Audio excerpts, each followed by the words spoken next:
Hello everyone, Richard here, and welcome to episode 2 in my Payday 2 build guide.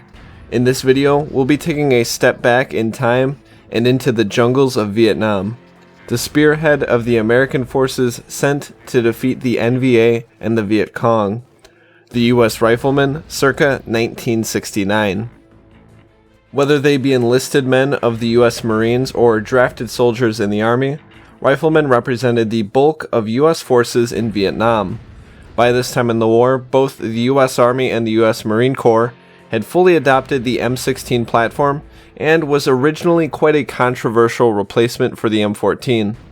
The original M16s were not issued cleaning kits, and soldiers were actually instructed that the weapon would clean itself, an erroneous statement that may have cost the lives of many American GIs.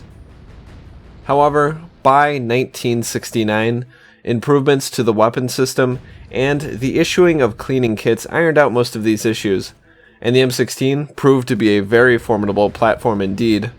One of the biggest advantages being it chambered a significantly lighter round than the M14, allowing soldiers to carry much more ammunition into combat.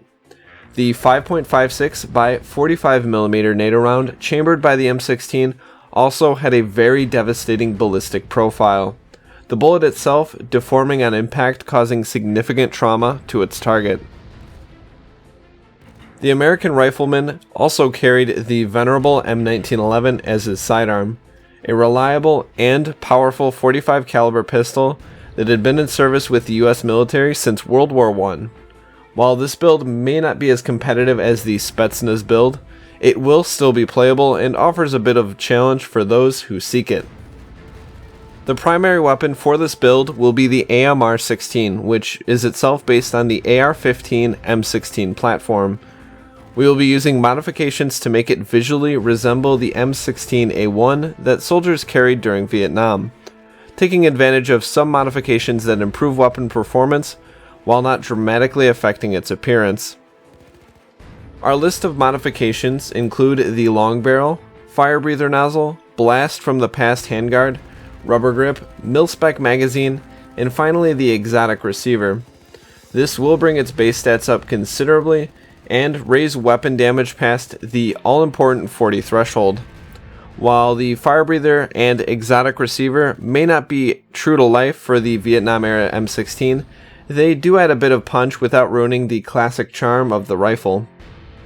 For a secondary weapon, the Crosskill pistol will be an obvious choice, a more modern take on the classic M1911 design. This weapon will provide you with a backup when your M16 runs dry and can be a lifesaver when caught in the middle of a reload.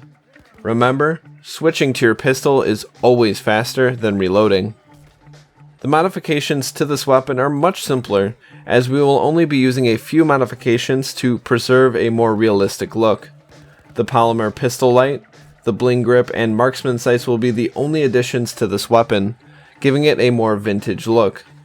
In conjunction with pistol skills, this weapon will deal moderate damage, but will not exceed the 40 damage threshold, making it tricky to use against tougher opponents. Even our equipment will be mirrored to that of a US Rifleman's. For our grenade slot, we will elect the M67 fragmentation grenade. While it is vulnerable to be shot by enemies, it will provide you with a quick and effective way of dispersing clusters of enemies. And because none of your weapons will penetrate shields, it can act as a cheap way of dealing with them. For a melee weapon, you actually have two choices that would fit the build. The URSA combat knife, representing the standard issue K-bar knife, or the utility machete, which would be very common amongst soldiers fighting in the depths of Vietnam. From a practical standpoint, the machete is a much more powerful choice, dealing more damage and having a longer reach than the K-bar, but having a longer charge time as a consequence. The armor we equip will also come with some choices as well. US soldiers at the time were issued flak jackets, but they were not reliably bulletproof, and have more in common with the lightweight ballistic vest as far as protection is concerned. Using the flak jacket will provide you with more armor, however the lightweight ballistic vest will allow you to use the grinder perk deck as well. Since there is no clear perk deck choice that aligns with our build, it will purely come down to preference. although one could argue that the adrenaline-fueled combat would lend itself to the Grinder perk deck being used.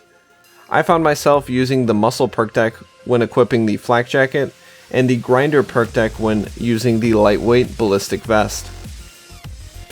Our skill selection will complement our primary and secondary weapon selections, as well as our equipment. While Riflemen were general infantry units, they were very well trained, and our skills will reflect this in many ways. I will not be highlighting every skill to use, but will be choosing some compulsory ones that I feel are essential to the style of this build. From the Mastermind tree, Kilmer Basic along with Equilibrium and Gunslinger Ace will provide us with improved weapon handling, allowing us to be more effective in combat. Leadership Ace will also provide us with a reduction in recoil, allowing us to better use our weapons at range. Hostage Taker Ace, Cable Guy Ace, and Dominator Ace all work well in conjunction and allow this build to become much more durable as a result, allowing us to regenerate health not only from our perk deck, but passively from having hostages as well. Regardless of what military, soldiers are expected to be physically fit, making Transporter Ace a sensible choice from the Enforcer tree. Fully Loaded and Ammo Specialist, both aced, are historically accurate choices as well, since the newly introduced M16 allowed soldiers to carry much more ammunition into battle. Finally, Bulletstorm Aced is another logical choice, allowing you to cover your teammates with a hail of suppressive fire, used in conjunction with Oppressor, and you can keep a whole element of Police pinned down. In the Technician tree, we will select the Rifleman and Sharpshooter skills, both aced, as they will improve stability, accuracy, zoom, and aim down sights time for our M16. Even the Crosskill will benefit from Sharpshooter Basic as well, with a 20% increase in accuracy.